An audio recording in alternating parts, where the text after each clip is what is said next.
This is the brief on the history, paradox, and repeal of the Indian Penal Code. Okay, the Indian Penal Code, or IPC, drafted way back in 1860 by Macaulay, it basically ruled India for over 160 years. Now, it was this weird mix, right? Legally pretty smart, but also a key tool for British colonial control. So, let's break down what you need to know. First, where did it even come from? Well, it started with this 19th century British idea, utilitarianism, aiming for really simple, clear laws, supposedly unlike England's kind of messy common law.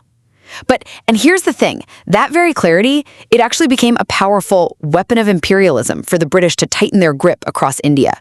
Second, despite that colonial angle, the IPC itself, all 511 sections of it, was pretty sophisticated.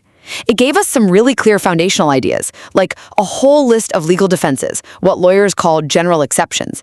And, get this, a really precise way to separate something like manslaughter, or culpable homicide, from actual murder. That kind of detail, it really influenced laws globally. Think places like Pakistan or Singapore. And finally, what's the situation now? Well, in July 2024, the IPC officially got replaced by a new law, the Bharatiya Nyaya Sanhita. Let's just call it the BNS. The whole idea was to modernize, ditch the colonial baggage.